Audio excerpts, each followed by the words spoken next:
আর্থিক সহ ৮টি সংকটে ভুগছে দেশের বিদ্যুৎ ও জ্বালানি খাত। কিন্তু ২০২৫-২৬ অর্থবছরে বাজেটে সমস্যা সমাধানে কার্যকর পদক্ষেপ নেই, উল্টো জোর দেয়া হচ্ছে জীবাশ্ম জ্বালানির বিষয়। শূন্য কার্বন নীতির কথা বলা হলেও বাজেটে তার রূপরেখা নেই। রাজধানীর ব্র্যাক সেন্টারে এক আলোচনা সভায় এসব তথ্য তুলে ধরে সিপিডি। সংকট সমাধানে নবায়নযোগ্য খাতে বিনিয়োগ বান্ধব পরিবেশ তৈরির তাগিদ দিয়েছেন বিশ্লেষকেরা। বছরের পর বছর জ্বালানি সংকটে ভুগছে দেশ। এর প্রভাব পড়েছে অর্থনীতিতে, বিনিয়োগে দেখা দিয়েছে স্থবিরতা। প্রতিশ্রুতি দিয়েও তা বাস্তবায়ন করছে না সরকার।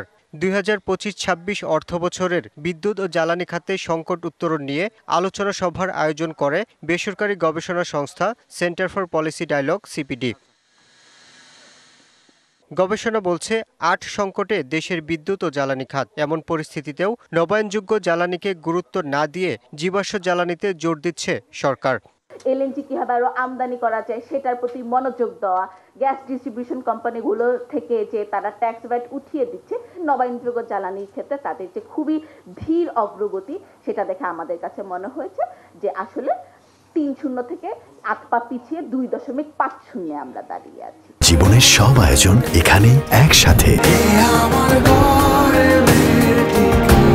আমরা বাইরে থেকে যতটা সংকট উপলব্ধি করি, ভিতরে কিন্তু সংকটটি আরো গভীরতর। এমন অনেক ধরনের চ্যালেঞ্জ রয়েছে, সেগুলো আসলে সকলের সাথে শেয়ার করার মতো না, কিন্তু নীরবে ইন্ডাস্ট্রিকে ধুঁকতে হচ্ছে।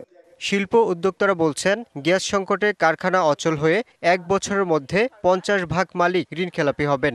দ্রুত কার্যকর পদক্ষেপ দেখতে চান তারা।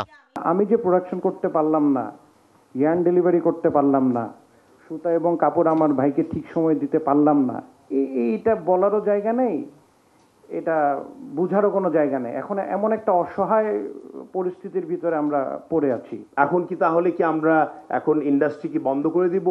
আসলে বন্ধ হয়ে যাবে সেটা আলাদা জিনিস, কিন্তু আমরা সামনে কিভাবে অগ্রসর হব, আমাদের কথা কি কেউ শুনবেন এরকম? বিশ্লেষকরা বলছেন, বিদ্যুৎ ও জ্বালানি নিয়ে আগের সরকারের পথেই হাঁটছে অন্তর্বর্তী সরকার। তাই এ খাতে সংকট সমাধান হচ্ছে না। যা হচ্ছিল আগে তার থেকে এখন বেশি হচ্ছে। আমরা চরমভাবে হতাশাগ্রস্ত। আগে যেগুলো ছিল তার তো সান্ত্বনা ছিল যে তাদের দলের স্বার্থ দেখতে হয়, নিজেদের ব্যবসা দিতে হয় লোকজনদের, তাই তাদের এগুলো করতে হয়। আপনাদের কি করার দরকার ছিল যে আপনারা তার থেকেও হার মানায় দিলেন? বক্তারা বলেন, বারবার দরপত্র আহ্বান করেও আস্থার সংকটে নবায়নযোগ্য জ্বালানি খাতে বিনিয়োগে সাড়া পাচ্ছে না সরকার। Yusuf Rana, DBC news, Dhaka.